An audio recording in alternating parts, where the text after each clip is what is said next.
because that is God's plan for us. And in 3 John chapter 1 verse 2, the Bible says, "Beloved," how much he loves us, "Beloved, I wish above all things that thou mayst prosper and be in health, even as thy soul prospers." That's God's plan for us. God's plan for us is not sickness. Isn't that good news? Amen. So if God's plan for us is not sickness, why are so many people sick? And we've been touching on that this week. And tonight we're going to have a look at a word that unfortunately strikes fear in many hearts, which is cancer. Can you recover? We have seen many recover from cancer. That is the good news. If someone comes to us with cancer, we say to them, we've seen 3 outcomes. We've seen the last days made more comfortable. We've seen 6 months go to 6 years, and we have seen people conquer cancer. It's very difficult to predict because there are so many factors that come together for this, we call it a mystery disease. So as we delve into this subject, I'd like to ask the greatest teacher that has ever walked the planet to teach us, the greatest physician that's ever walked the planet. Father in heaven, thank you so much for our bodies. Thank you so much for their ability to heal. Thank you so much for the simple treatments that work with the body to bring about healing. Teach us tonight, we pray, in the name of Jesus. Amen. Amen. I have many books in my library at home. Many books. I'm an avid reader. I usually average about a book a week, if I'm able. And I have books about people who've conquered cancer. I've had books written by people who conquered cancer. Some of the books are written by specialists, some written by professors, some written by oncologists, some written by doctors, some written by naturopaths, some written by nutritionists, and some are written by people who conquered themselves in their own body with no medical qualifications at all. So I'm intrigued. How did they conquer cancer? As I begin, I'm going to tell the story of a lady that I met last November in a conference in Los Angeles where I was speaking and she was also speaking. She gave me her book. She was a black American lady. She was probably about 46. And she had conquered cancer. So I read her book. She got breast cancer. She went straight to the doctor, who sent her straight to the oncologist, who said, we're going to work on this immediately. This is fast growing. And so he started to administer chemotherapy. She took it in a tablet form, and she took the tablet every day. And within 3 weeks, she started to have diarrhea and vomiting. Within 2 months, she was diarrhea and vomiting 37 times a day. What's her body saying to her? But she had such faith. She had such faith in the oncologist, in the nurses. The oncology department is beautiful. There are palms, there are trees, because the people, the patients in that department, they're very sad and sorry looking people. So they have to brighten it up somehow. After 3.5 months, she couldn't walk anymore. It was like she was walking on razor blades. So now she had to be wheeled in a wheelchair. She had no appetite at all. When you've got vomiting or diarrhea 37 times a day, there's not much appetite there. She was getting thinner and thinner. She had dreadlocks one by one. They were just falling out.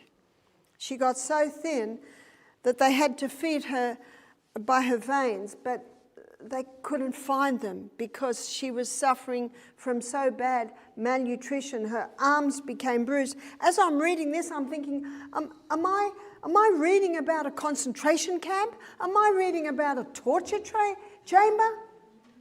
No, I'm reading about a lady who had cancer and the treatments, the medical treatments that were given her.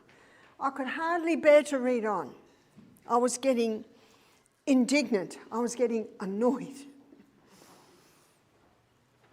And then someone visited, a friend. She said, I'm so sorry to see what you're going through, but I'm here to tell you that I had cancer and I conquered it naturally. And she listened. Well, life was pretty bad for her. She was to the point where she did not want to live. The lady told her about a few things she implemented: black seed oil, which is high in antioxidants, also a turmeric supplement, and juices. She was doing juices. And so when she left, this lady made a decision. It couldn't get much worse. By the way, at 4 months she had a scan and there was no difference in her cancer. So she made a decision not to take the tablet anymore. Every tablet that was given her, she hid. She didn't tell her husband because she knew he would get upset. He doesn't want her to die, and he's listened to the princes, the authorities, that say this is what you've got to do. So she hid them. She asked her husband to take her to, I think, a Trader Joe's. She bought a juicer. She bought organic fruits and vegetables. She bought the black seed oil. She bought a couple of other supplements, and little by little she started. She could handle the juices. They stayed down. Her body started to be nourished. After 2 weeks on juices, she started to eat some simple foods, always organic. She went to a plant-based diet.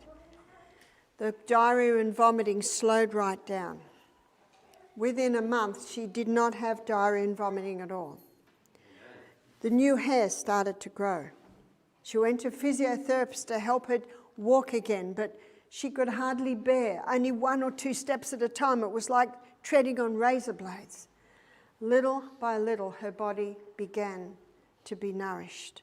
Within 6 months, she was eating a balanced diet. She'd put on a bit of weight. She was now walking for short distances. She still had not told anyone. That is very difficult. After 6 months, she had a test and the cancers were shrinking.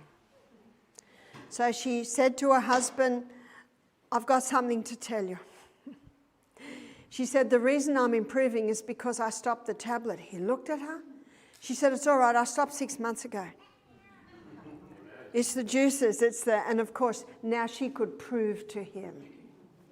I saw her 2 years after this had happened, and she looked beautiful. She was walking around. She had totally conquered her cancer. It was an incredible story. It was a very extreme story, but it was an incredible story. I was at a function a month ago, and a lady came up to me and she said, do you remember that lady? She gave you her book? I said, yes. She said, she's just passed, which was sad to hear. But I have to tell you, I wasn't greatly surprised. She had been so poisoned, so badly poisoned. It does not make any sense to me to poison the body to bring about healing. See, what chemotherapy does, it comes in and it kills off your immune system, the very system that God put in our body to heal. Now, the reason they use chemotherapy is it kills.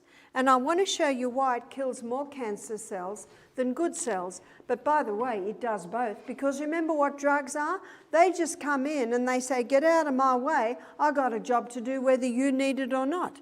They're killers. So here's the cell. We've looked at the cell a few times this week. The glucose goes in. Doesn't like me to go there. Goes through a 20-step pathway. And that 20-step pathway gives us 2 units of energy. The end result of the 20-step pathway is a chemical of glucose that's called pyruvate.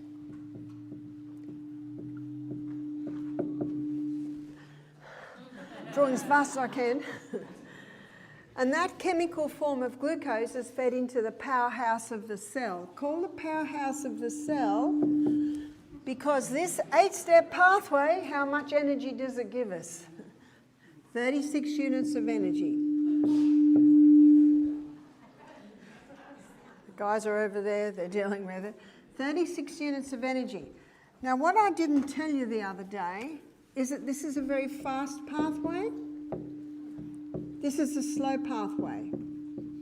And can anyone remember why the 8-step pathway gives us 36 units of energy? What makes the difference? Oxygen.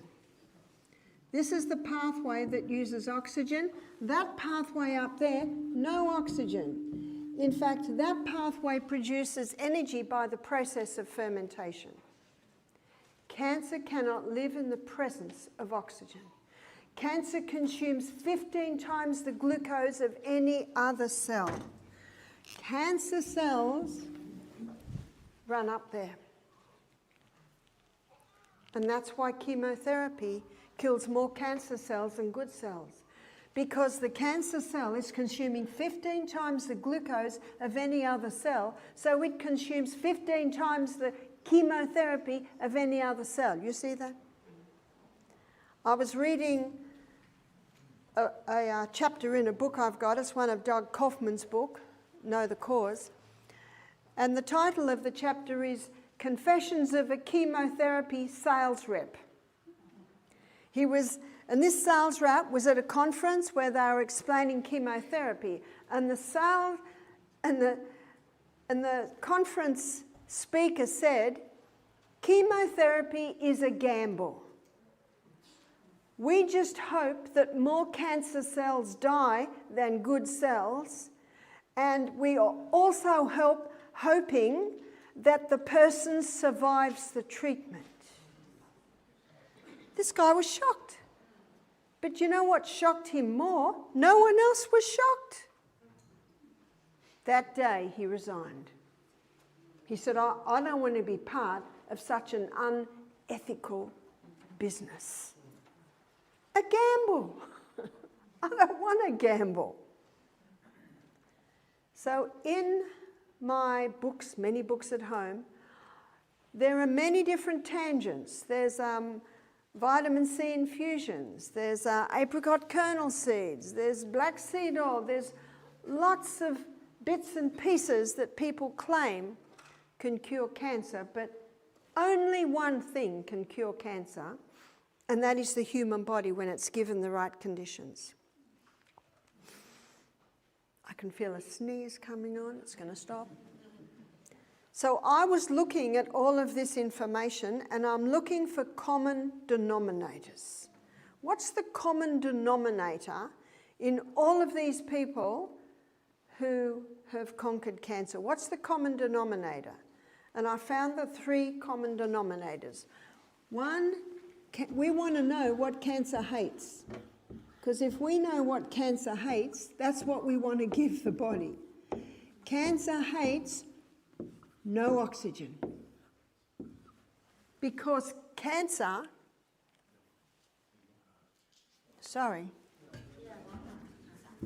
just making sure you're all awake. Cancer hates oxygen. That's better. Alarm bells were going off in my brain, something's wrong. Cancer cannot live in the presence of oxygen. You see, cancer thrives up in that pathway.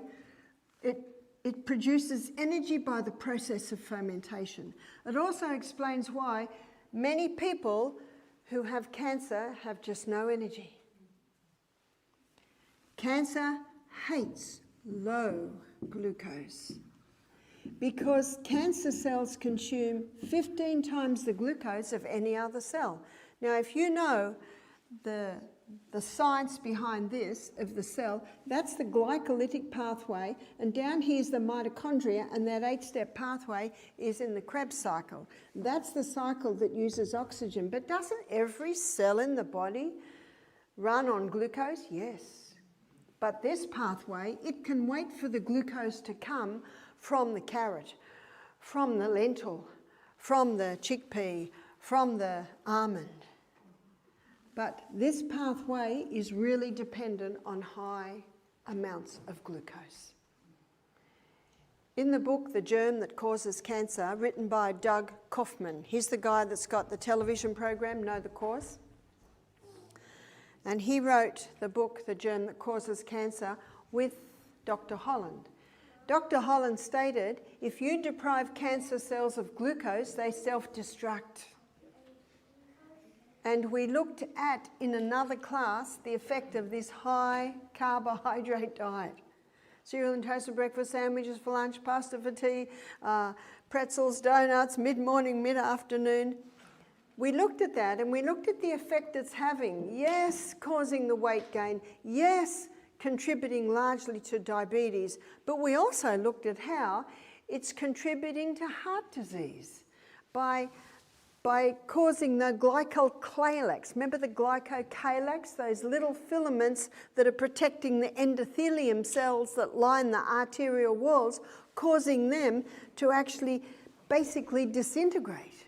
And so the walls of the artery are now open for damage, and then the clotting happens, thus the building up in lining of the arteries, contributing to heart disease. So we've looked at the different problems that this high carbohydrate, high sugar diet is causing.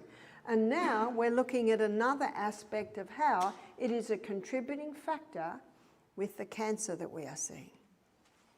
Cancer hates oxygen, cancer hates a low glucose diet, and cancer hates an alkaline environment. So looking at the opposite of this, cancer loves no oxygen. Cancer loves high glucose coming in. Cancer loves an acid environment. And so when people come to us wanting help to conquer cancer, we have a program that we give that aims at providing this. I say to our guests at Misty Mountain, we're going to create an environment in your body that's going to make it very, very difficult for cancer to survive. I also looked earlier in the week at the link between cancer and fungus. And I quoted Dr. Colin Campbell in his best-selling book, The China Study. The reason it's called The China Study is because there was an emperor who got cancer. And so he wanted a survey done of all of China on cancer rates. And what was interesting is that the country people cancer rates were very low, but the city cancer rates were very high. Because the city people are eating what Time magazine called the meat-sweet diet. High meat, high dairy, and high refined carbohydrates, high refined sugar. Whereas the country people, they could not afford to eat that, the high meats. And yet they weren't getting cancer. Colin Campbell's story is interesting. He was trained in medicine. He was not trained in very much nutrition at all. Probably the only nutrition he was taught is you need meat for protein and you need milk for calcium. There's not much more. Not much more. I heard recently that nutrition is an elective subject with medicine. And yet, when they take the Hippocratical oath, first do no harm, did you know that's the first part of their oath? First, do no harm. I don't know how they get around that, because this story I just told you about, this lady who was just so severely poisoned. And I think, isn't that the greatest deception? Is people, you know, doctors, and I think most doctors are ethical, but this is all they know. And they're just hoping that more cancer cells die than good cells. But whoa, it's like one lady, when her fingernails started going black and all her hair fell out, the doctor said, we're just going to put chemo on hold for a couple of months. Whoa. And so it's really a dilemma. And that's what Colin Campbell found. He was asked to go to the Philippines. Children were dying of liver cancer between 8-10 years of age. And he found the common denominator was peanut butter. Every jar of peanut butter had aflatoxin in it. And aflatoxin comes from the mold Aspergillus. And aflatoxin directly affects the liver. And remember what I just mentioned, he presumed that poorer children would be living, but I mean, the poor children would be dying because their diet would not be as good because they weren't getting the dairy and the meat like the city children, but the opposite was true. And this puzzled him. So he started to do experiments on rats. And what he did was he got 20 rats, and he gave 20 rats 20%, he gave 20 rats all aflatoxin. Remember the aflatoxins, the mold waste that causes liver cancer. Injected every rat with aflatoxin. 10 rats, 20% animal protein diet. 10 rats, 5% animal protein diet. So looking at 20% animal protein on human standards, that would be meat and dairy 3 times a day, every meal. What's 5% animal protein? Maybe a very small amount of meat and a little dairy, maybe once a day, very small amount. See, rats live 2 years, and their gastrointestinal tract, the running of the anatomy and physiology of their body, very similar to humans. That's why they test rats. And also no one seems to care if rats die. But they can see what would happen to a human in, say, 70 years would happen to a rat in 2 years. At the end of 2 years, every rat on the 20% animal protein diet was dead or dying of liver cancer. But what was a real surprise is the 10 rats on the 5% animal protein diet, no cancer. No cancer at all. Isn't that interesting?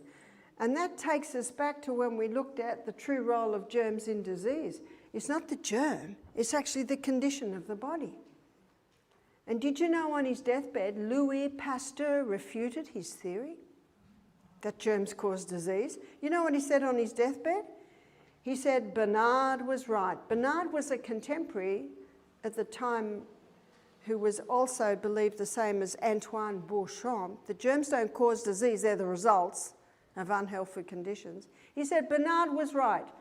The microbe is nothing, the condition of the body is everything. And that's what we looked at when we looked at, do germs really cause disease? And that's exactly what Colin Campbell found. You know, he did another experiment, 20 rats, injected them all with aflatoxin. 10 rats, 20% animal protein diet. 10 rats, 5% animal protein diet. After 1 year, he switched it. So the ones on 20% animal protein diet, after 1 year, the cancers were certainly developing, and he stopped the 20% animal protein diet, gave them 5%. Cancer stopped growing. And then he went to the other 10 that were on the 5% animal protein diet. After a year, no cancer. He switched it to 20% animal protein diet, and after 2 years, they were all dying of liver cancer. To me, that is wonderful news, because we have no say over what we're exposed to, but we have total say over what we do to our bodies. Illustrations that the body can heal itself. We just need to give it the right conditions, even with cancer.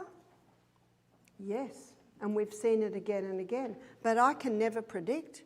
I've seen some people and the cancer is quite advanced, and I think, I don't know whether they will be able to conquer this. I don't say that, but you know what I say? We'll just give it our best shot. We'll teach you what to do and we'll see what happens. But if you think about it, the last days made more comfortable, that's a plus. 6 months go to 6 years, that's also a plus. So in my reckoning, no matter what stage you're at, it's always a plus to go to the natural, meaning working with the body. And this person, I thought, I don't know whether it's quite advanced. 2 years later, I get a message. I'm totally healed. One of my most favourite emails is from this girl. She's 30. She was diagnosed with breast cancer. She listened to my lectures. She went on the hormone balancing cream. And today at lunchtime, we have just heard Customs have finally released Trelune. Whew. It's only been there for months, but anyway, it's released. It's available. So she balanced the hormones. She started the castor oil packs. She also implemented the basic program I'm going to show you. 1 year later, she contacted me. She said, I just want to thank you. I was diagnosed with breast cancer a year ago. She said, I implemented your program and I've just had the all clear. I'm cancer clear. Now, I never even saw or met or talked to that girl. She just got the information, she just did it, and she healed. How nice. Beautiful illustration of what freedom these simple natural remedies can do. So what I'd like to show you now is what we do at our retreat. It's outlined in my book, Self-Heal by Design. We call it the Cancer Conquering Program. But remember, there's only one thing that has the ability to conquer cancer, and that is the human body.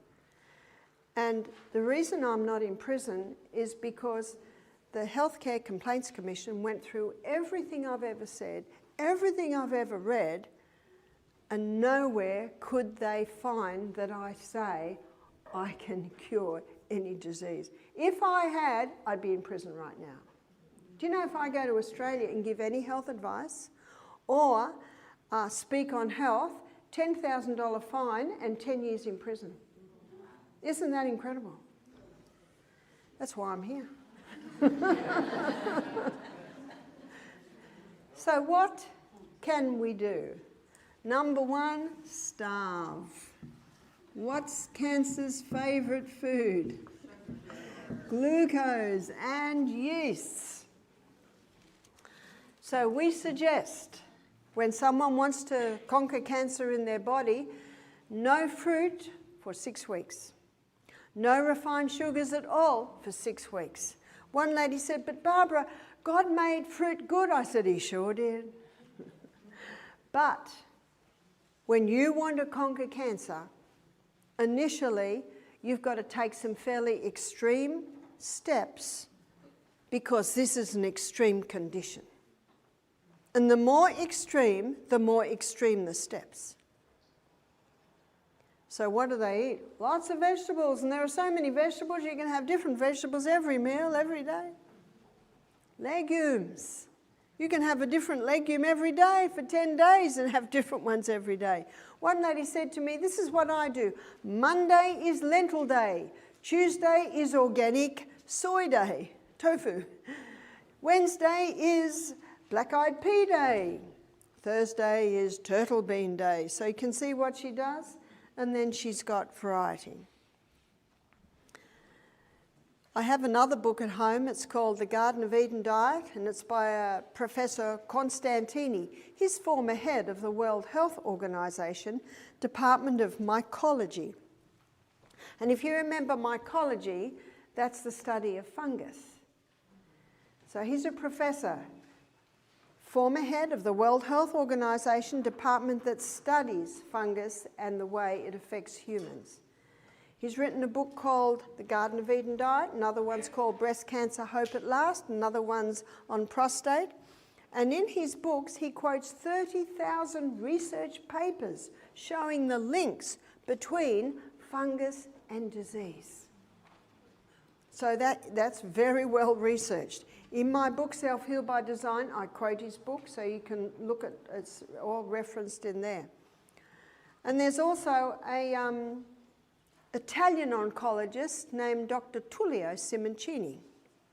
Now, he was getting a 90% success rate with treating cancer. What he would do, he would inject sodium bicarbonate straight into the cancer.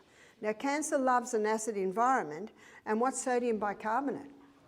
The ultimate alkalizer. Remember when we went on our journey through the gastrointestinal tract, the pancreas releases sodium bicarbonate to neutralize stomach acid as it comes into the duodenum. So it's a naturally occurring substance, is sodium bicarbonate. And he was injecting sodium bicarbonate straight in. In fact, about 15 years ago, you could Google his name and there was a little video clip where he had a camera down someone's lungs and this white growth was identified as cancer. And he would put a portacath in, inject sodium bicarbonate straight in, and you could see that cancer just shrink right up. You see, what sodium bicarbonate was doing was giving a wave of alkalinity to cancer that loves the acid environment. That was 15 years ago. But I think it was about 12 years ago, he injected one of his patients with sodium bicarbonate, and apparently they died. Now, we don't know anything about the story. We don't know whether they died the next day. We don't know any story about it. Now, he'd been doing this for a long time with incredible results. And you don't know whether the person was about to die. You don't know whether the person was given 2 weeks to live 3 weeks ago. You don't know anything else. Of course, it's very hard to find unless I were to maybe talk to one of his relatives. They immediately jailed him on a charge of manslaughter. They took away all his qualifications. My husband said if only he'd injected the patient with chemotherapy. Isn't that true? He would not have been put into jail, and he would not be on a charge of manslaughter. In fact, if it was chemotherapy and the person died, what did they say? He was going to die anyway. I don't know what it's up to at the moment. In fact, one of the criticisms of me is, I quote a disgraced oncologist. He is not disgraced in my eyes. Because before this, he was getting results. He should have received a Nobel Prize for the sort of results he was getting. Far higher percentage of healing than you ever see from chemo. What's that name again? Tullio Simoncini. In my book, Self-Heal by Design, I quote his book. Okay. And the name of his book is Cancer is a Fungus. Because what he found in every single one of his patients with cancer, he found a candida component. When I was in Scotland, I was at Tunbury speaking, probably only a month ago. And a journalist came from the newspaper and said to my husband, we want to interview Barbara. He said, you're not interviewing her, you can interview me. He says, my wife's too innocent and too ignorant. I'll probably put my foot in my mouth. But he's not. He's been a politician for a few years and he knows what they're aiming at. And they interviewed him, and then afterwards they say, can we just meet her? He said, I don't know. I don't know where she is. Anyway, they came in and I was there. And they came straight up to me, and they're very nice, of course, and they're very smiling. And you know what the interviewer said to me? Is cancer a fungus? I said, sometimes. That's all I said. Can you see how they try to trip you up? And that's one issue that apparently I get attacked about a lot. Cancer loves an acid environment. And fungus thrives in an acid environment. And I know Doug Kaufman in his book, The Germ That Causes Cancer, he found the link also strong. So we've got Dr. Tullio Simoncini, we've got Professor Constantini, Tullio's from Italy, Constantini's from Germany, Doug Kaufman and Dr. Holland, and also Dr. Campbell, they're all saying the same thing, and they're different countries all over the world. And you know, the proverb says, in the multitude of in the multitude of counsel, there is safety. So when you get this same message from different countries, from different therapists who are getting quite incredible results, I'm listening. And so my husband said to me, I don't think you should quote Dr. Tullio Simoncini. You're getting attacked so much about it. I went, you know, he did a mighty work just because he's banned. And look who banned him. Probably the same people that banned me from Australia. And I love what the Bible says in 2 Corinthians 13 verse 8, you can do nothing against the truth, only for the truth. Amen. So starve the cancer. And it consumes 15 times the glucose of any other cell. Also, you've got to look at your house that you have no exposure to mold. We had a lady attend our program, only 38. She had 3 little children. She had advanced breast cancer. It was very, very sad. She was in a lot of pain. The breast was like a boulder. It was just, my heart sunk when I saw it. She'd already tried chemo, she'd already tried radiotherapy. It had just made her so sick. The cancer kept growing. By the time she came to us, it was very advanced. As I'm speaking on cancer and also fungus and how often it can be linked, she just put her head down and said, "Oh no." We said, "What is it?" She said, "My house. Here's her house. And this is the sunny side." And this was her bedroom. Her bedroom was here. The bathroom was there. Her wardrobe was there. And the bedroom was here. And there were big trees. Big trees. How much sunshine and air is getting into there? Not much. She said the mist from the bathroom comes into her ensuite, and her shoes, her leather shoes, her leather belts, her leather bags, leather coats, all going mouldy. Always going mouldy. The wool's going mouldy. She's always cleaning it. And if you see mould and you wipe it, you're breathing it in. It's coming in through your skin. Now the rest of the house was fine because the sun's getting in, the air's getting in, the trees were mostly there. Her husband was fine because she was the one that did the cleaning and he was at work all day. She rang up her husband. She said, "I can never go back to the house." She said, "I had no idea of the link between mould, fungus and cancer." It was very, very sad. She'd always also been on the pill for 5 years before she had her baby. And remember, we looked at this morning how that high estrogen just feeds cancer growth. Unfortunately, she passed 3 months later. But her husband was very happy because he said she passed with comfort and ease. She said, and he said to me, "We chose not to do any more medical. It was just making her sicker." So you've got to check exposure to mould, exposure to chemicals, exposure to electromagnetic fields. I was reading of a breast surgeon and he said it's alarming how many young girls are getting breast cancer in the breast where they put their mobile phone. You can even buy a sports bra today that's got a pocket in it for the mobile phone. Also, protect the family jewels. The worst place to put your laptop is on your lap. We had a young man with testicular cancer.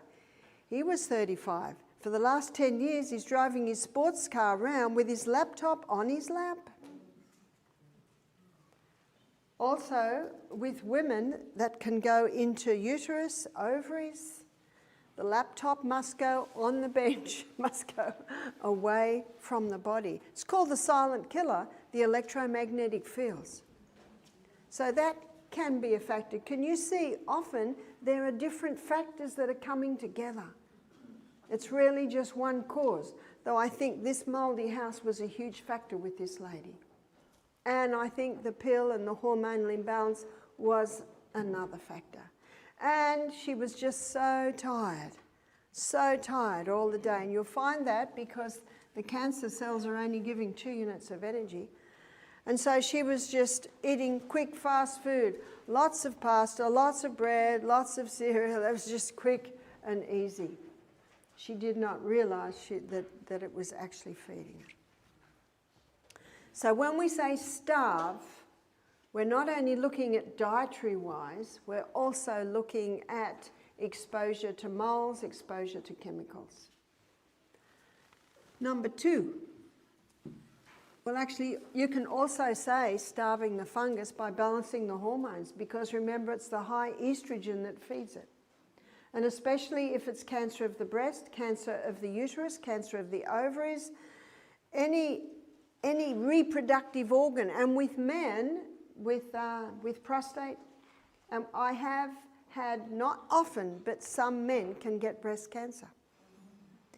So any cancer of the endocrine system, including the thyroid, it's vital that the hormones be balanced. And the wild yam cream, it stimulates the production of progesterone. Progesterone's mother hormone plays a protective role on testosterone and brings that estrogen where it should be. Number 2, kill. There are herbs that will kill fungus and will not kill you.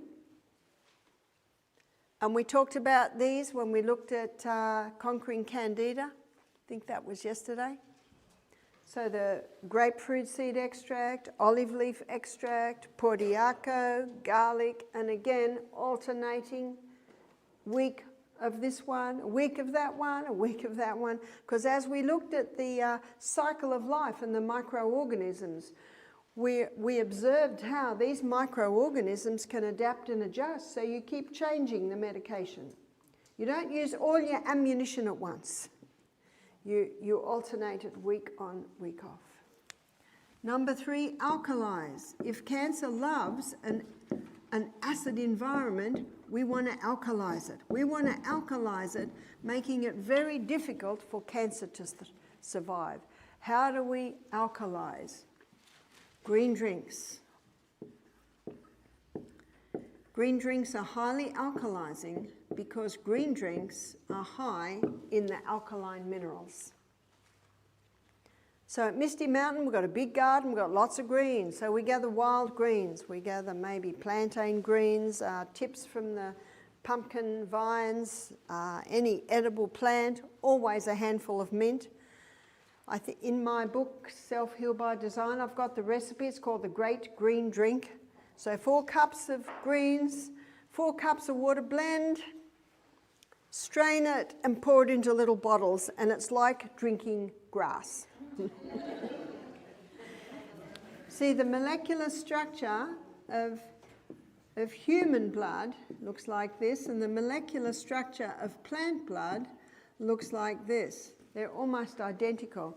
But with the human blood, the middle molecule is iron. And with plant blood, the middle molecule is magnesium.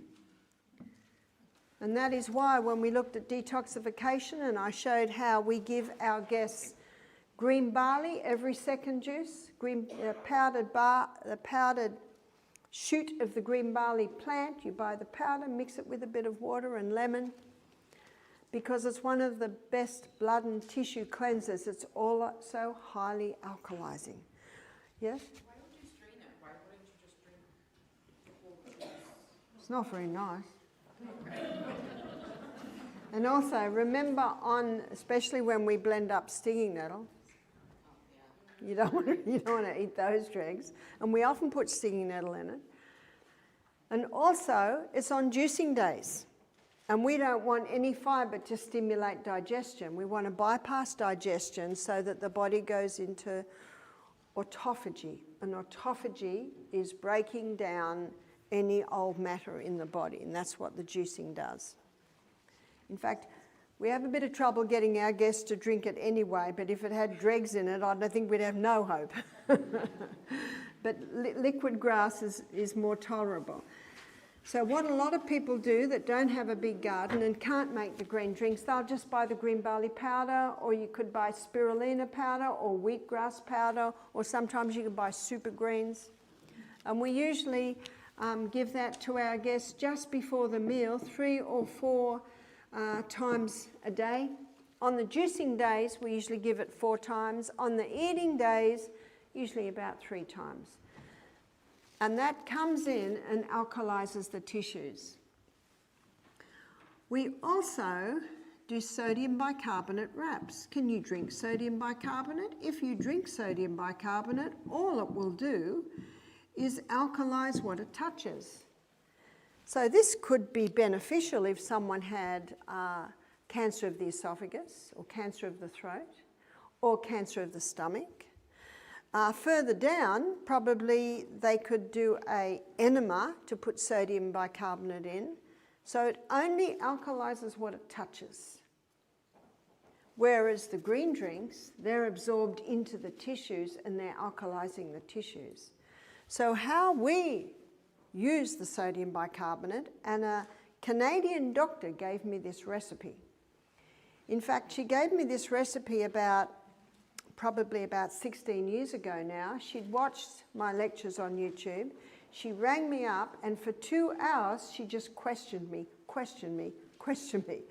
I found her very, very interesting, and I didn't really mind being questioned. And right at the end of the questions, 2 hours of questions, I must have passed the test. She said, I just wanted to know that you know what you're doing. I just wanted to know that you would understand this treatment. Because she said, I paid a lot of money for this treatment, and I don't give it away to anyone, but she said, I'm going to give it to you. Okay. And what it is 2 kilos of sodium bicarbonate. You mix it in 5 litres of very hot water and a squeeze of lemon juice. And you dip towels in it, wring them out, and then bit by bit, you wrap the whole body. So at first we do the torso, then we cover it with a woolen blanket, not polyester. In fact, not cotton, because as soon as a cotton blanket gets damp, it'll chill. Must be wool. Wool is the best insulator. Let me tell you something wonderful about wool. When I was in Scotland last year, I had a security guy with me all the time, and he was ex-Marine, and he said, do you know that the Marines only use woolen underwear? I said, really? He said, yeah, we have woolen boxer shorts and we have woolen undershirts. He said they're thin, and the reason we do is they breathe. And when we're really hiking up mountains and they get damp, we don't chill. And they dry so quickly, and we can be wearing them for 10 days without washing them. Isn't that interesting? Wool. And of course, that's the wool that is not prickly. See, this is wool. This is 100% wool, but it's not prickly at all. This is the wool that they take from the neck of the sheep because it's soft. But for the woolen coats, they're on the outside. So it must be a woolen blanket that's around it, insulates it. And then we dip another towel, wring it out, and wrap a leg. And we usually just put like a plastic garbage bag on it, and that'll keep it hot. It's not touching the skin. Then the other leg, then the arm, that arm, and then we wrap the whole body in a woolen blanket, and we keep that there for 1 hour. They're very hot because the water is very, very hot. And what we find is that because it's moist and it's hot, the pores open and the body absorbs the sodium bicarbonate. So it's helping to alkalize the tissues from the outside.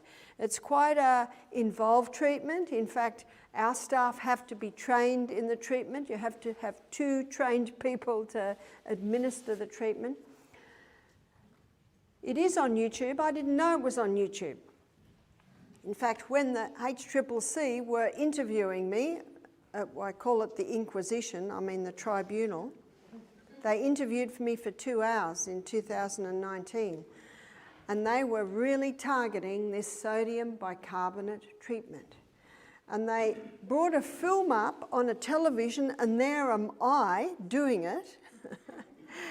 And when I saw it, I knew exactly where it was. It was in New Zealand. And a medical doctor who got me to go and give meetings, he asked me to demonstrate it. And his wife, who's a nursing administrator, she assisted me. His 15-year-old son, we wrapped him up. And apparently today, you can Google Barbara O'Neill sodium bicarbonate wraps, and you can see the demonstration. But they said, why did you put this up on YouTube? I said, I didn't. I said, I didn't even know it was there. They said, who did? I said, a doctor. They said, what was his name? And that really took me back, because I knew if I gave his name, they'd go after him. And I hesitated, and the lawyer said, call a break. And we called a break, and everyone went out. And I felt like I was cornered. That was the only time I felt, ooh. And the lawyer said, you have to answer. By law, you have to answer. I said, okay. So we called everyone back. I was being drilled by 4 of them. My husband was one side, my lawyer was the other. We didn't really know her. We just got her for this because she does this. And as soon as the tape went on, the head of the HCCC said, "What was that doctor's name?" I said, "Dr. Thomas." He said, "What was his surname?" I said, "I don't know. He's Indian and I can't pronounce it. They just call him Dr. Thomas," which is the truth. And he said, "And where does he practice?" I said, "New Zealand." You know, they dropped it like that because they have no jurisdiction over New Zealand. That's how crazy the whole thing was. They're not interested if people are healing. They're not interested in that. And they were hoping to hear me say that it cures cancer, but I will never say that because it doesn't. All it is part of a whole series of different things you will do to give the body the conditions for healing, because cancer thrives in an acid environment. So when a guest comes to our retreat, we give them the option. They want to conquer cancer, we say, well, would you like sodium bicarbonate wraps? And the other we have is hyperbaric treatments. What's a hyperbaric chamber? A hyperbaric chamber was first developed for divers with bends. Because when we breathe in air, we're breathing in 79% nitrogen and 21% oxygen. So the divers, deep sea divers, when they come up too fast, they can't disperse all the nitrogen, so it goes in little pockets in muscles and joints. That's the bends. It's very painful. And what they discovered, if they put them in a hyperbaric chamber, it runs according to Henry's law. And Henry's law states that under pressure, more gas goes into liquid. And the gas, of course, is pure oxygen, and the liquid is our blood. So that's why hyperbaric chambers work. But what they were first developed for divers with bends, and when that oxygen comes in under pressure, it immediately causes the nitrogen to disperse and the bends are gone. But what they're finding is, I know in some big cities, they have whole rooms that are hyperbaric chamber rooms, because slow wound healing with diabetics, they're finding that it's healing quickly, but they are also finding it's helping with cancer, because it's against the law for anyone but a doctor to treat cancer. You know that? But I mean, this is my body. I am the one that chooses what I do and what I do not do to my body. Amen. But it is something I have never claimed, because I can't heal anyone. I'm just a teacher. I just love teaching people how to be their own doctors, because it's our God-given right to choose what we do and what we do not do to our bodies. So the hyperbaric chamber is also a treatment that can really help, because it's flooding the body with oxygen. It's getting those pathways down here. So you look at that. When you flood the body with oxygen, when you deny those cancer cells of glucose, when you create an alkaline environment in the body, very hard for cancer to survive. And that's what we want, because the body and the body alone is the healer. So we had a lady named Elizabeth Cott. She rang up, and this was about 10 years ago. She booked into our program. And when she came, she said to me, I went to the doctor a month ago because I'd had pain and swelling, and he found 3 big tumours in my abdomen.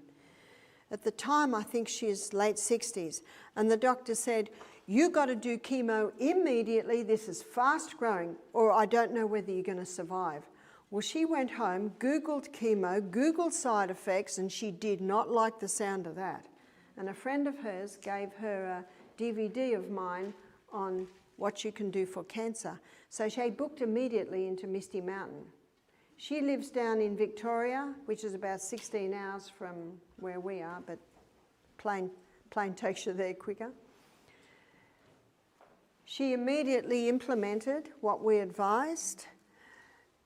I looked at the other day our detox program, 5 juices. Well, with our guests wanting to conquer cancer, we only give 3 juices. We don't give any high sugar juices, and the other 2 are the green drinks. So we gave her the green drinks every day. She had the sodium bicarbonate wraps. At that stage, 10 years ago, we didn't have the hyperbaric chamber. I think we've got 2 now. She felt great, and when she heard the lectures, she said, oh dear, you see, these lectures are the mirror. And what you'll find, different people, the light bulbs go off in different places. That's why we're the doctor. She said, I think I know what's happening. She said, it puzzles me as to why I had cancer. I've never smoked, I've never drank, I'm a 7-day Adventist, I've been plant-based all my life. Why me?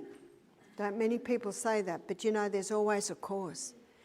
She said to me, my house is as neat as a pin, so there was no fungus in hers. But it was as neat as a pin, yes, but lots of chemicals. She used lots of chemicals, chemical air fresheners, chemical, her laundry cupboard and underneath her kitchen sink bursting with all of these chemicals. And she said, I'm Polish and I'm the dessert maker at church. And she said, I'm well known for my pavlovas. You may not know what a pavlova is, I think it's Australian, but it's a meringue. So they beat egg whites and sugar together, make a meringue and a slow bake and fill it with cream and fruit, something like that. She said, I used to make a pavlova this big and put 16 cups of white sugar in it.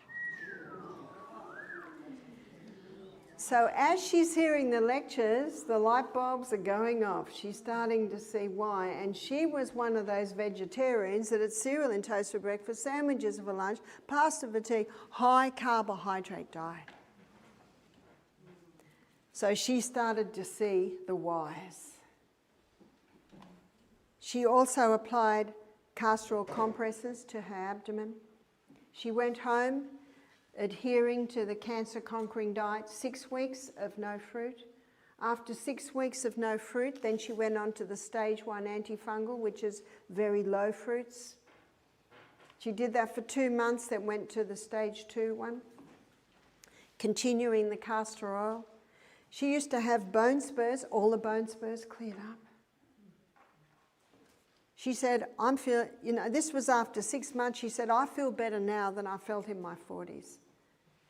So she went back to the doctor 6 months after her diagnosis, and he said to her, keep doing what you're doing, I'll see you in 6 months. Now, what did he say on the first visit? This is fast growing, you've got to have chemo immediately. All her cancer markers and inflammatory markers had gone back to normal. She went back after another 6 months. He said, I can't understand this, but one of your tumours is gone.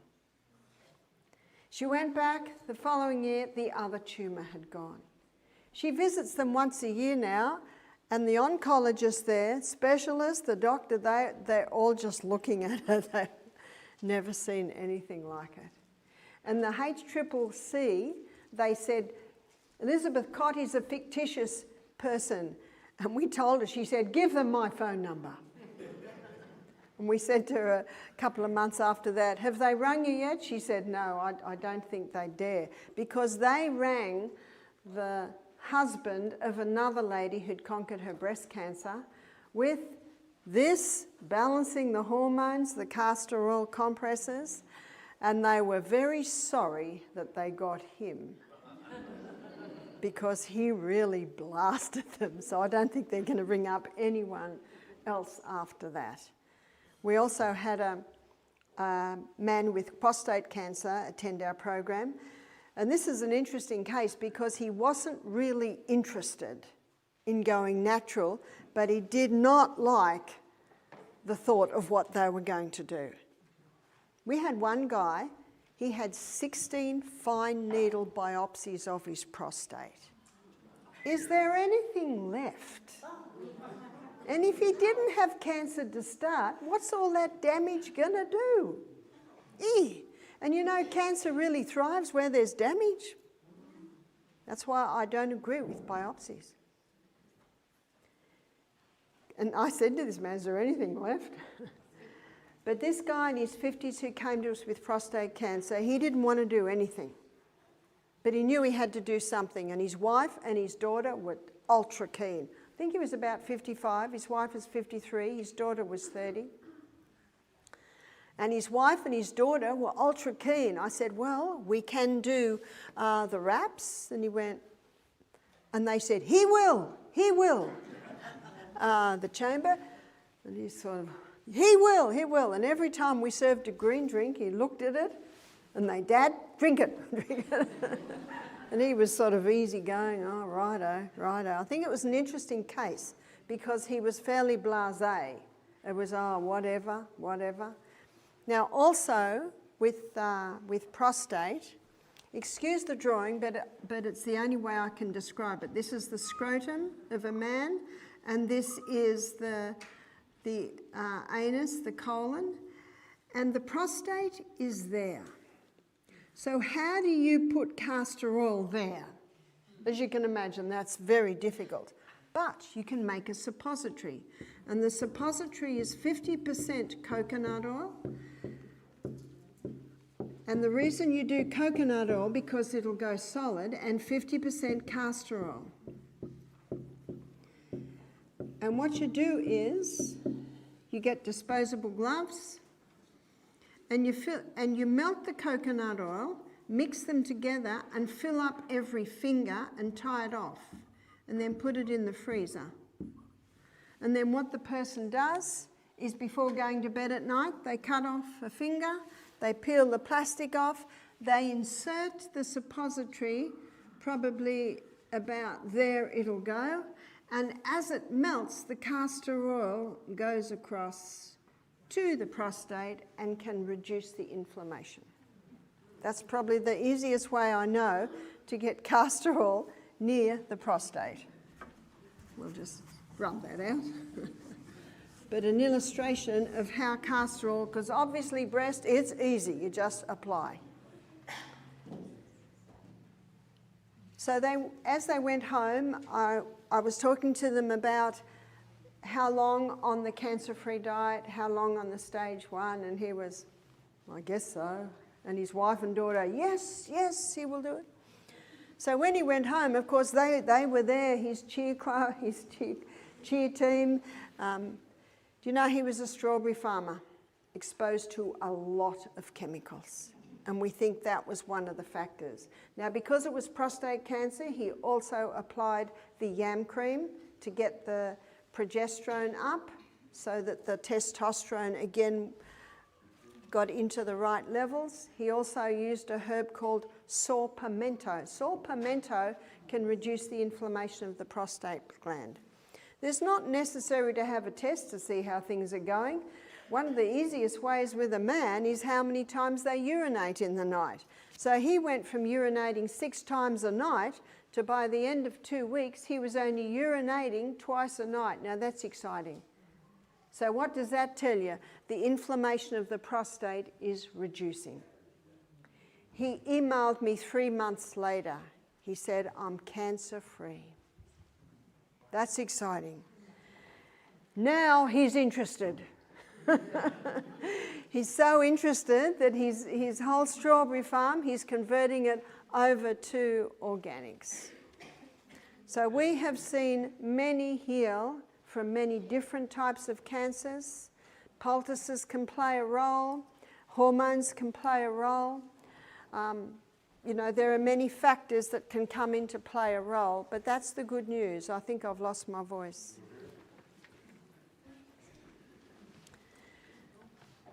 And so remember what I initially said. When someone comes to us wanting help to conquer cancer, we say we've seen 3 outcomes. Number 1, we've seen people conquer cancer. Number 2, we've seen 6 months go to 6 years. And that's pretty good, especially when they've already been poisoned with chemo and radiotherapy. And the last one, we've seen the last days made more comfortable. And we've had a few people come in very advanced stages. They've gone through everything else. And now medicine has just said, we can do no more. We can do more. And then they come to us. So it's very difficult when they've already been cut, poisoned, burnt. But you know, sometimes we see people revive. It's very difficult to predict. That's why we say we'll give it our best shot.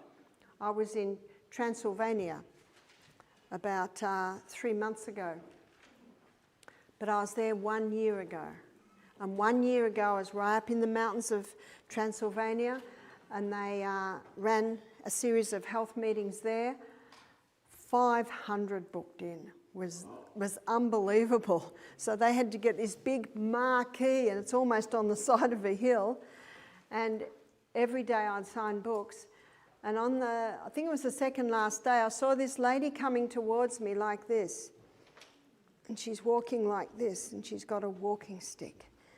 And when I looked up, I saw that her face was very puffy. What does that tell me? She's on high doses of cortisone. And when I looked at her face, I realised this is not an old woman. This is a young woman. This is a young woman in her mid-30s. She said, I had the COVID vaccine. She said, I got really, really sick, and then I was diagnosed with lymphoma. She said, I went to chemo, I went to radiotherapy, they did a bone marrow transplant on me. She said, I'm on methotrexate, which is an incredibly toxic drug. I'm on cortisone. They tell me I'll be on this for the rest of my life. She said, for the last 3 months, I've just been in my parents' home. I don't go out, I don't see anyone. She said, I found a lecture of yours on YouTube and I heard you say something. I heard you say, the body's designed to heal itself. She said, I got hope. She said, I've travelled many hours to come here and see you. She said, will you pray for me? And of course I prayed for her. I prayed that God would guide her, that he would lead her in the right path. It was hard for me not to cry, to see. This is a woman that medicine had just poisoned, burnt, and it spat out. Now we can do no more for you. I didn't hear again.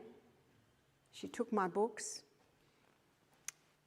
It must have been, I don't know, 2 months ago. I was in Transylvania in another area.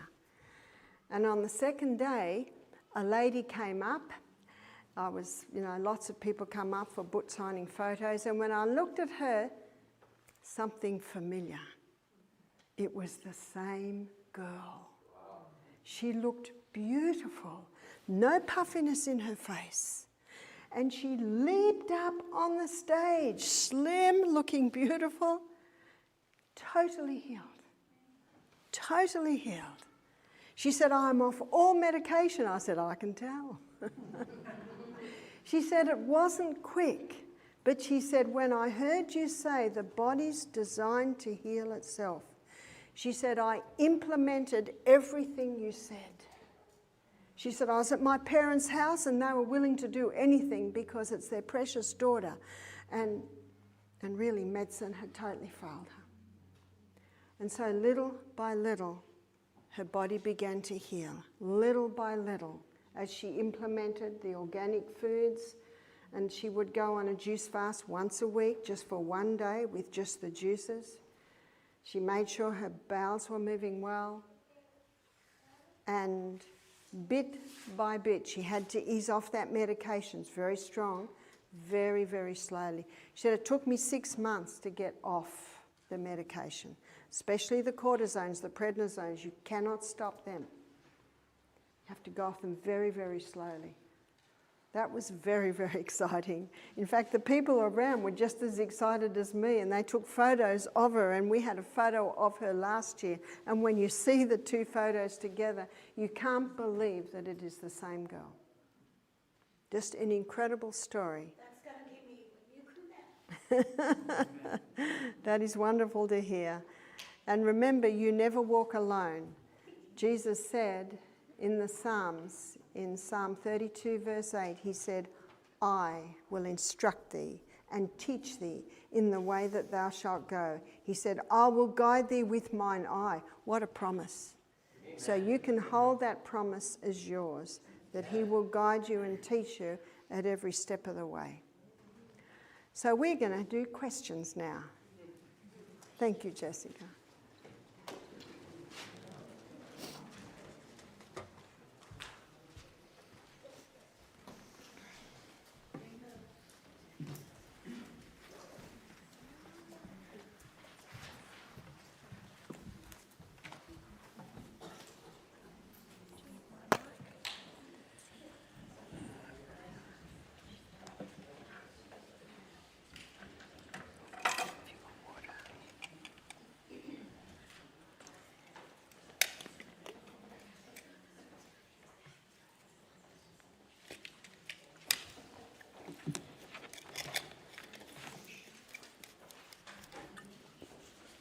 I got this little glass jar last week when I was in Lancaster, little by little by little.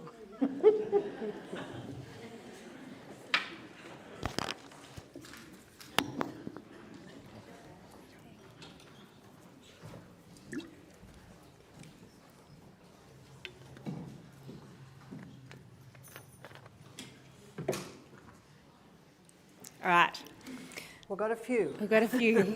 I had to filter out some that were repeats and some that would have been covered tonight. See if we can get through all of them. What are your thoughts on the MTHFR mutation? I do acknowledge that some people have trouble absorbing folate and the B vitamins, but you can get chelated folate, chelated B vitamins. What to do for lichen sclerosis? Lichen sclerosis. Lichen is a word that is really from the fungal family. And so going on the antifungal diet stage 1 for a few months, then over to the antifungal diet stage 2. It is manifested in a lady's private areas, so it is incredibly uncomfortable. And what does sunshine do to fungus? Kills it. It does kill it. So please find a private little place in your house and allow the sun to come into that area. Also, you can do sitz baths. Now, the sitz baths are the contrast baths. You would need to get 2 baths that you can sit in. 3 minutes hot, 30 seconds ice cold. Do that 3 times. What that will do is that will cause a massive influx of blood into that area. More blood, more healing, more waste comes away. And then massage the area with castor oil. Castor oil can soften and cleanse the area. Can you move over to the left just a little so we can see everything? Perfect, thank you. Do we need iodine for our thyroid? Is iodine present in Celtic salt? Is iodine present in Celtic salt? There's a book called Iodine, Why You Need It and Why You Can't Live Without It by Dr. David Branstein, and he's considered an expert in the field of thyroid and iodine. And he shows that underactive and overactive can both be iodine deficiency. And an easy way is to buy Lugol solution, and what you do is you put it on a patch on the inside of your arm, just for 1 drop, and it'll make a brown patch. If it's gone in an hour, your iodine's low. If it's still a resemblance of brown there after 5 hours, your iodine's good. Because if your iodine's low, the body's going to grab it. So that's a great way to keep an eye on it. And yes, it is true that with many people with thyroid problems, iodine is a factor. Does Celtic salt have iodine? In parts per million, that's barely measurable. And it's in the crystal. So when you take a crystal of the Celtic or the Baja salt and crunch it in your mouth, mineral gases are released, and one of them is iodine, but in really minuscule parts per million. If you take an iodine supplement, you'll actually excrete it within 20 minutes. But if you take a crystal of Celtic salt or Baja salt every half hour, crunch it, you're getting a minuscule amount, but when you realise that you only need a little bit and you're taking it regularly, that's a great way to maintain your iodine. Is decaf coffee that is water processed and tested for mould and toxins okay? Well, it appears to be far superior. That is true. Can pain from shingles be helped? Pain from shingles is a very difficult one. Hot and cold treatments, that can help. My husband got shingles in the eye. And you're told that you will go blind. Well, he didn't go blind. But what he did was he found hot and cold in the shower was really helpful. A lady that had shingles on her back, she found a capsicum cream from the pharmacist really relieved, but my husband wasn't happy about me putting that in his eye. But it does pass. What would you recommend for lifelong dry lips, even if I'm well hydrated? It's difficult to know. I've never had dry lips, but after being in the Middle East, in the Middle Eastern countries where everything's aircon, I developed dry lips. I even developed what we call Botox lips. They got really big. And I found that every lip balm had peppermint oil in, which really stung it. So what really helped was shea butter. Ever since that experience, which was early this year, I have to wear lip balm. Sometimes you don't know why, but you can get some very nice lip balms. I think it's not too much of a heartache to put the lip balm on. Some people say, well, why do you have to wear it now and you didn't have to before? I just say, I don't know, but it's just something I have to do now. What are eye floaters and how do you heal them? What eye floaters are, there might be a few theories on that, but there is a way to get rid of them, and that is putting a drop of castor oil in your eye, or you can put a drop on your finger and just wipe it over your eyelids because it will penetrate through. One lady told me that by doing that every day for a week, the floaters dispersed. Thoughts on zeolite daily to help flush heavy metals? Well, zeolite is a mineral supplement, and it certainly can help flush heavy metals because the minerals are vital. What helps strengthen the bladder? What helps strengthen the bladder is the yoni stones. I told you the story of my daughter who, after holding twins, had a weakness there. Because when you wear the yoni stones, you're strengthening the whole of your pelvic girdle and also rebounding. But just empty your bladder first before you get on the rebounder. What do you think about dry skin brushing? Dry skin brushing is great because the top layer of skin is dead. My husband's in his 30s. Currently, he's on testosterone injections for low testosterone. It's not permanent, just wake up the body to produce it more. Should we stop the injections and focus on wild yam cream? That's what I would do. I don't like putting synthetic anything, and these are synthetic hormones into the body because you don't know the ramifications of that further along. But remember, when you boost progesterone, mother hormone, she plays a protective role on the testosterone. I have implants and have autoimmune issues. When getting rid of them, is there a surgery you suggest? If you have breast plants, autoimmune diseases is a very common development. In fact, there is no safe breast implant. There's even breast implant disease now. I have a friend, she's tall and slim, and she had breast implants. She could never keep warm because they're always cold. She developed all sorts of diseases. She was diagnosed with thyroid problems and she was only in her late 30s. She went to the doctor and the doctor said the implants have got nothing to do with it. After 4 years she had them out. She said within hours of having them out, she began to improve. And the doctor didn't tell her this, but the nurse said to her the implants were mouldy. Eesh. So, yeah, there is no safe breast implant.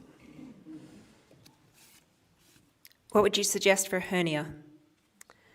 Some hernias would do well to have the surgery because it's really two muscles that have got a split in them. And every time you laugh, every time you move your muscles, they come apart. I know some people have managed to heal them without surgery by wearing braces to hold it together and a castor oil compress under the brace. Is anaesthesia safe?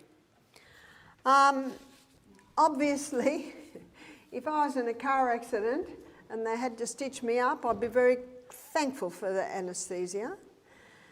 So the odd time it's administered, it's not a problem, and surgery has come a long way, and there's some excellent surgeons today.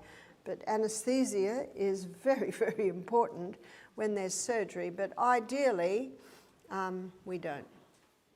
Is it true that COVID vaccines shed? No. Dr. Sherry Tenpenny, she said they cannot shed. Isn't that interesting? But she said it is true that if someone has had the vaccine, sometimes they do affect other people around them.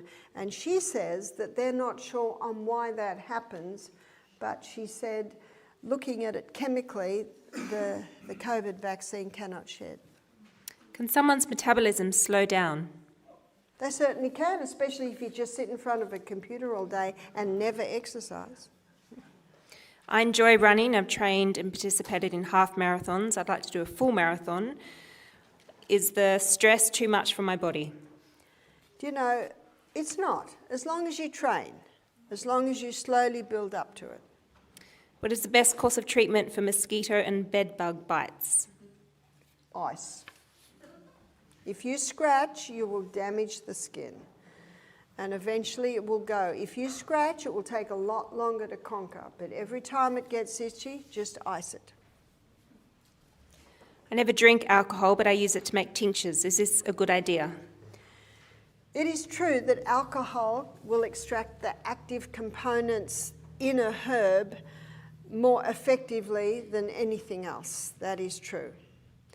But if you don't want to take the alcohol by mouth, you can put it on your skin, because the skin will take up the actives in the herb, but the alcohol doesn't go through the skin. Could you expand on why Ozempic GLP-1 is so dangerous? Right. I think this is a weight loss drug. No drug is safe. And you can certainly Google that very interesting name, and it will list all the side effects. They're there. What are your thoughts on a 14 to 30 day juice cleanse? I think it's a little bit long myself. We human beings are exposed to so many environmental poisons today that when you go on a long fast, often too much of those poisons can be released and make you quite sick. I believe you're better to do 2 days a week or 2 days every 2 weeks rather than do a long fast. Do you think goat's milk can heal the gut? Well, goat's milk certainly is the closest to human milk, but I don't really think it's necessary for humans to drink milk past babyhood. And what can heal the gut the best is giving breaks between meals, chewing very well, and boosting your hydrochloric acid. Can you use fenbendazole to kill cancer, and how to use it? It's a drug, so no, I don't advise it. I had to be induced for 2 babies due to high blood pressure. Do you feel induction is still unnecessary? Well, obviously, if the blood pressure goes too high and there's a danger there, it may be necessary. So ideally, I think if I was that lady, I would exercise, make sure I'm drinking adequate water, eating right, and taking the hawthorn berry. And the hawthorn berry strengthens the heart. And that lady might be able to balance her blood pressure so she doesn't need induction. Our society emphasises early socialisation for kids. How important is that? It's not important at all. In fact, I believe the girl's best friend should be her mother, and I believe a boy's best friend should be the father. Obviously, father and mother friends to both of them. Because sometimes you can get children with not so good character traits, and that can influence your children. People used to say to me, your children are going to be socially deprived, because we lived in a rainforest, you see. And we'd get people from the city visit us, and they'd get out of the car and they'd have a couple of kids, and my kids would run over to them and say, want to come and see the ducks, want to come and see the chooks, want to see our cubby house? And the city kids would be going like this. And my kids would come up and say, what's the matter with them, Mum? And I'd say, city kids. You just have to wait a minute for them to get used to it. So I used to observe. I used to think, I know who I think's the socially deprived. You see, children in school, 5-year-olds learn to talk to 5-year-olds, 14-year-olds learn to talk to 14-year-olds. And people used to say to me, it's so easy to talk to your kids. My kids' friends, you know, were 2-year-olds, 80-year-olds. That's what it should be. That's true social, is being able to talk to everyone. My uterus removed at the age of 22. Does that automatically unbalance my hormones? How can I support my body? I'm so sorry to hear that. I think that's wrong.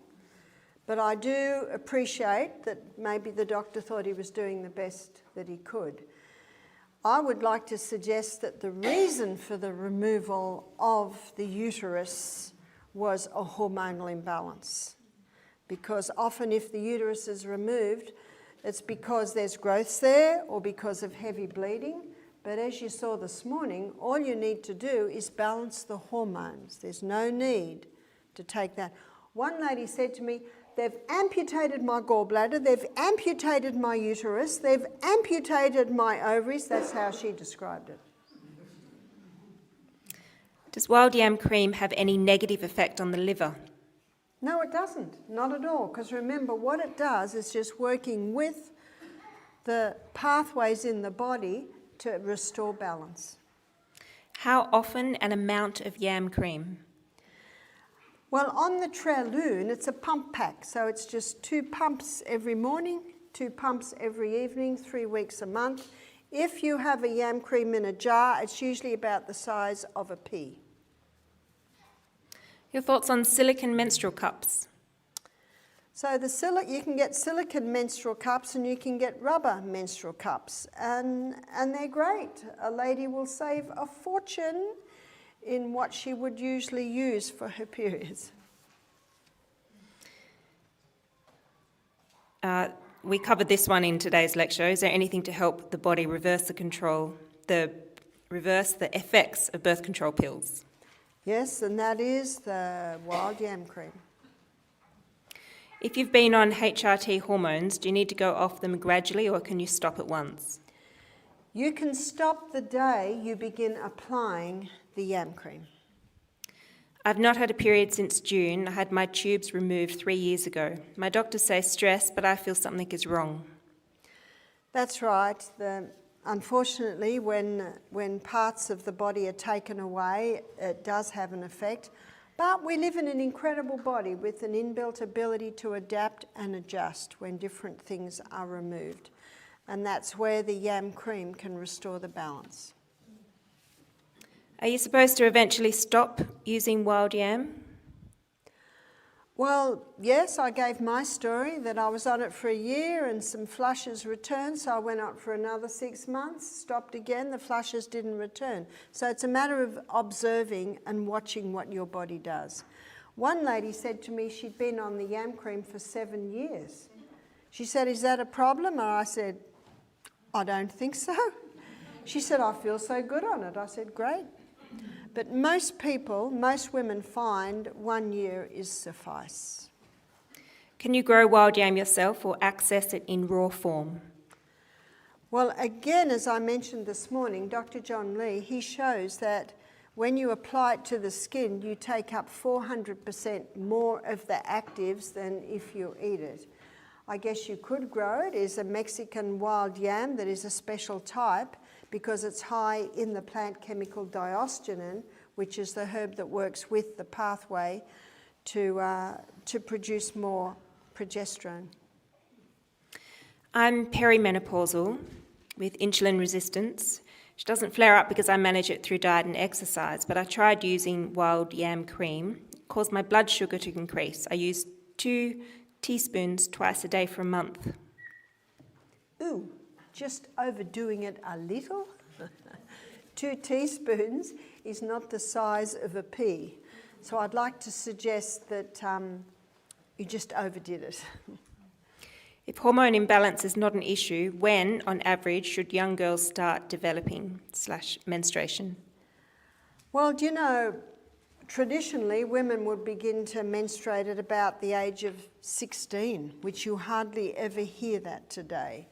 Probably normal today would be considered about 13. 9, bit too early. Are bioidentical hormones safer than traditional HRT? They are, but when you put the biochemical hormone, bioidentical, say progesterone into your body, the body doesn't have to make it anymore. And this is why the wild yam cream is superior to the bioidentical, because it stimulates your body to make its own hormones. Could birth control be the reason for my 24-year-old daughter's depression? It quite possibly could be, because lack of progesterone, happy hormone, can contribute to depression. I'm 59 and still get bleeding around 3 times a year, sometimes light, sometimes one heavy day.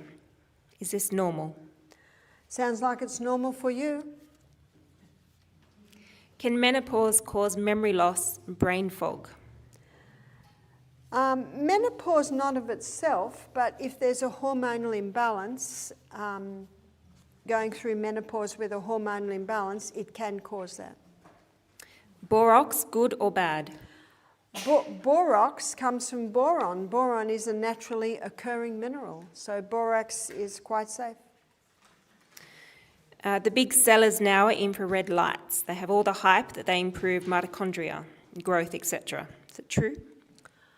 Well, this is mitochondria there. That little cycle there is the mitochondria. And the red light therapy can help that, as can having hot and cold showers, as can steam saunas. How to heal the body from COVID vaccination? I spoke in London a few months ago, and another speaker, her name was Dr. Tina Pierce, and she gave a fascinating presentation where her and her colleagues had formulated a supplement, and she said the day they tested it, everyone in the laboratory was cheering, because she said they had found something that was able to counteract their mRNA, which of course comes through in the COVID vaccine. So Google Dr. Tina Pierce and have a look at her stuff. My son has cerebral palsy. What would be the best healing for the brain and nerves? I guess it much depends on how he can move, but important to give the best diet, and if he can move, one of the best exercises for kids is trampolining. My doctors claim that my pruritus is from nerve damage. The itching is so bad. I do ice. Any recommendations?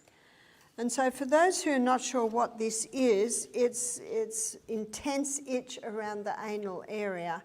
So I would look at going on an antifungal diet. That could play a part. The little mix that we talked about that you can get from officialbarbarao'Neill.com called Peace Please. And Peace Please is an essential oil mix that definitely brings relief and helps with hemorrhoids, and it certainly may help with this. But until you can get that mix, I would try coconut oil, definitely sitting in a bowl of cold water with sodium bicarbonate. It may help. You could try the antifungal diet, that may help. How do I get rid of SIBO, small intestine bacterial overgrowth, and H. pylori? Helicobacter Helicobacter pylori is a bacteria that they have found in the stomach of people with stomach ulcers. So what they do is they give an antibiotic. But I have had people, and it's the 5th month, and they're on the 5th course of antibiotics, and the last breath test still showed Helicobacter pylori. So what I suggest is boosting stomach acid, because if the stomach acid is where it should be, it will wipe out Helicobacter pylori. And with the imbalance in the gut flora, taking probiotic foods every meal, and also keeping away from drugs, and having at least 7 different fibres, which is 7 different plants, every meal, because fibre feeds the healthy bacteria in the gut.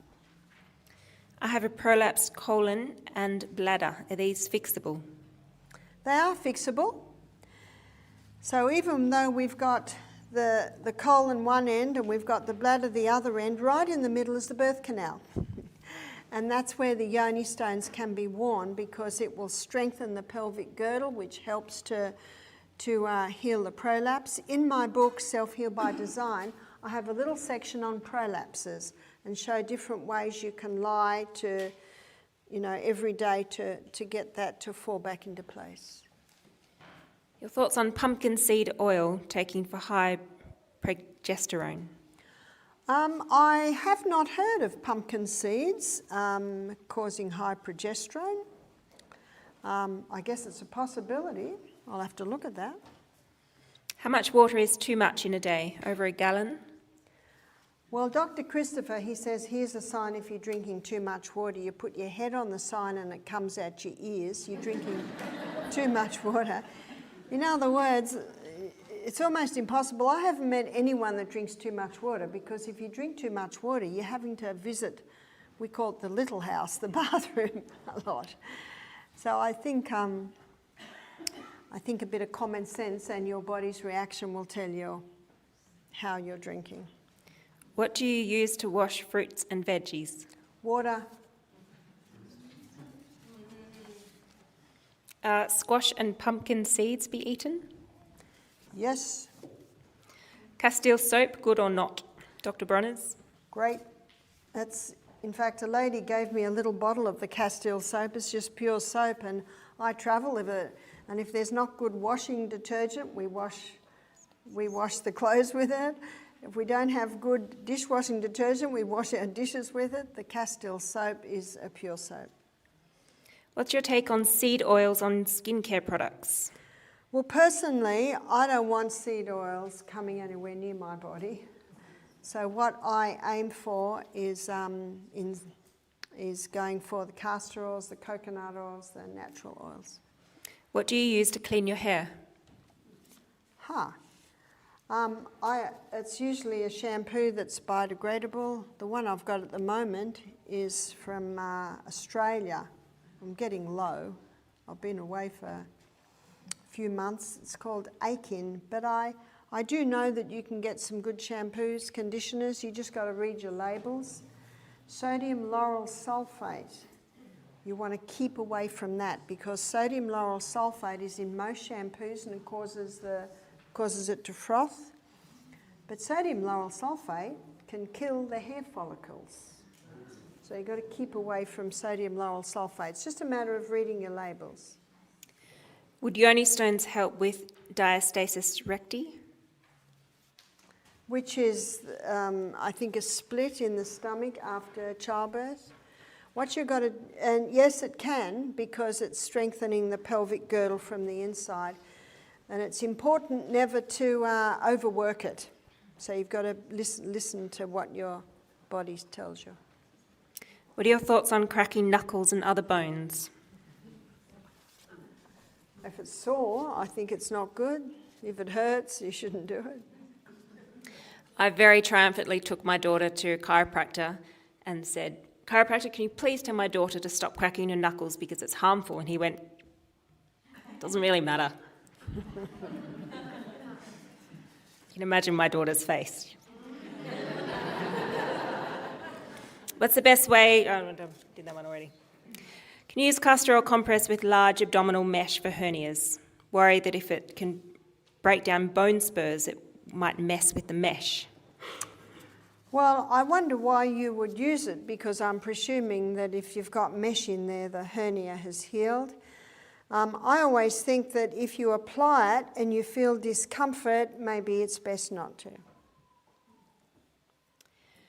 I have dark circles under my eyes. I'm sure I don't get enough good sleep, but are there any other causes and remedies?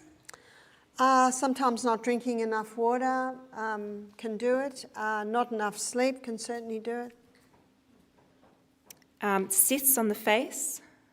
Try castor oil. The last 3 or 4 years now, when I bend over, I get dizzy. I increase my water, but I still get dizzy. What can I do? Don't bend over. But I think if you're going to bend over, you just bend over very slowly. Bend over very slowly. And sometimes putting your head over, it can cause that dizziness, and that's why squatting is so good. If you're drinking distilled water, how much sea salt do you need to ingest to maintain blood pressure? Well, a couple of crystals with every glass of water. What's to be taken for restless legs? Restless legs is usually a magnesium deficiency, because magnesium relaxes muscles, but also working those legs through the day. And the exercise that really works the legs are exercise bike or rebounding, jumping on the rebounder. You can also buy magnesium oil, topical oil, and rub that onto the legs before you go to sleep. Take 500 milligrams before you go to bed of magnesium citrate. That's the most absorbable form of magnesium, and all of that may help. What about bumpy skin, keratosis pilaris? You can try rubbing castor oil in. Would you worry about moles changing colours over the year with no symptoms? It is said that that can be a concern, but in my book, Sustain Me, I have a chapter on the skin where I show different things you can do for skin cancers, moles. Can a child be cured of autism? In his book, Stop Autism Now, Dr. Bruce Fife, and that's F-I-F-E, he gives many stories of children who I don't know whether you can say totally cured, but certainly great improvement and managed. So stopping those allergen foods, which is wheat, dairy, oats, peanuts and refined sugar, 50% improvement. But he also shows how supplementing with coconut oil, because coconut oil breaks down in the liver to ketones, and ketones are neurohealers, neuroprotectors. I work as a paediatric occupational therapist and see many non-verbal kids. What can I suggest to their families that would help? I've had many parents tell me that after the childhood vaccination, the children stopped talking. And of course, if it's happened, it's happened. And as I say many times, every parent vaccinates their children because they want the best for their children. So it's very important to investigate and find out exactly what's in those vaccines. You see, there are neurotoxins. There's formaldehyde, there's aluminium, and that's damaging the nerve cells, contributing majorly to autism. I think if a child is non-verbal, it's important never to pressure them. You never pressure a child. A lady came to me recently and said, my 2-year-old's not talking. I said, don't worry about it.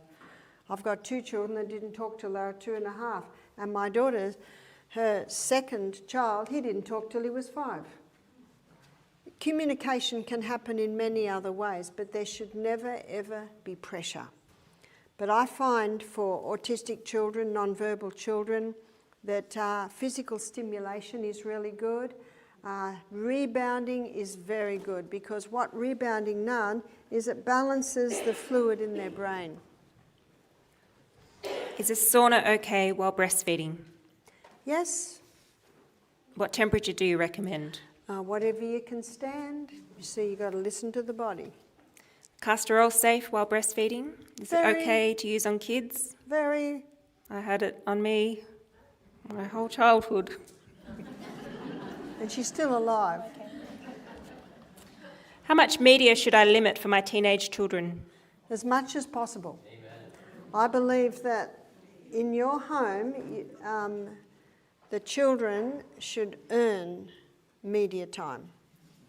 So when the bedroom's clean, when the dishwasher's empty, when the windows are washed, when the homework's done, then limit to it a short time. So my brother-in-law, he used to gather all the teenagers' devices, and he would charge them in his office overnight, and the office was locked overnight. And some people, we do that at our health retreat. We turn the Wi-Fi off at 8:30 at night. My daughter is 18 and seems to be tired all the time, even after a good night's sleep. Sometimes tiredness can be a result of an intolerance to gluten. I know one of our cooks, I could tell when he'd eaten gluten because he's always yawning. I used to say, are you eating wheat? He'd go, mm. It's one of the most common symptoms of an intolerance to gluten is brain fog and just tiredness. Is herbal tea like water? Not ideal to drink with your meal? Do you know, it's very similar to water, and if you have a few mouthfuls of hot peppermint tea with your meal, because it's hot, it's absorbed very quickly, and probably about 3/4 of a cup of herbal tea is equal to about a cup of water. Is sparkling mineral water the same as drinking water? No, because the sparkle in the water is from phosphoric acid, and if a person is drinking only fluids with fizz, that phosphoric acid can contribute to breaking their bones down. But it's okay in moderation. Yes, it is. I don't mind a glass of sparkling mineral water now and then, but the majority of the water I drink is straight water. What about fatty bumps on arms and legs? You can try castor oil on that. I've known people to have those lipomas, fatty lumps, cut out, and they just grow back again. But I've known people to change their diet, change their lifestyle, get all the chemicals out of their clothes, out of their personal care products, out of their laundry, and those fatty deposits start to clear up. What to do for psoriasis rash? Psoriasis is an allergy, and that allergy can be chemicals, it can be to moles, but it also can be to the foods. And that brings us back to those most common allergen foods, which are dairy, wheat, oats, peanuts, refined sugar. We've seen people with psoriasis and eczema totally heal by eliminating those foods. It can take at least 2 months to see a difference, because you can eat a slice of bread, it'll be out of your body in 24 hours, but the effect can remain for sometimes 2 months. Can you repair teeth sensitivity and cavities? One of the best ways to help teeth sensitivity and also gum sensitivity is oil pulling. This is putting coconut oil in the mouth and swishing for about 10 minutes and then releasing that out. And the coconut oil is very nourishing for the gums. It's also important, as some dentists have said, to eat crunchy food because that massages the gums. Crunchy apples. Your apples are very nice at the moment. I'm having one every morning. How can you help muscle and nerve atrophy? Movement. You see, it's blood that feeds the nervous system. It's blood that feeds the muscles. So movement. And if the person can't move well, one of the best ways is being on that rebounder. And what I'm doing right now is the health bounce. So just starting with the health bounce, and then as the person's muscles get used to that, you can start jumping a little bit more. What about skin tags? Try castor oil.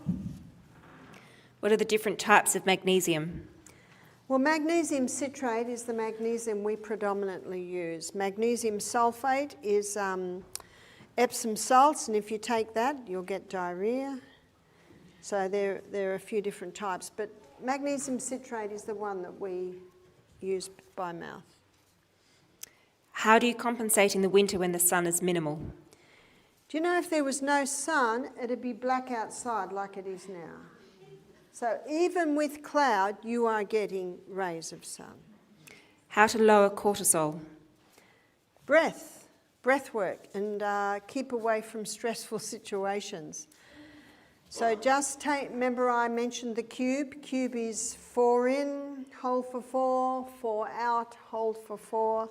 So you do that 10 times, in and out through the nose using abdominal muscles. Often that can be enough to just lower your cortisol levels. What about PSA levels? My father is 69 and their levels are elevated. Should he proceed with a biopsy? I would not at all. But what I have found is when people start to balance the hormones, the man takes the yam cream to balance testosterone, and the best way to check the health of the prostate is how much the man urinates in the night. We had a man who had prostate cancer who was urinating, he was getting up 20 times a night. So we implemented sitting in hot water, sitting in cold water, twice a day. Within 48 hours, he was getting up 4 times a night, just from those alternating hot and colds.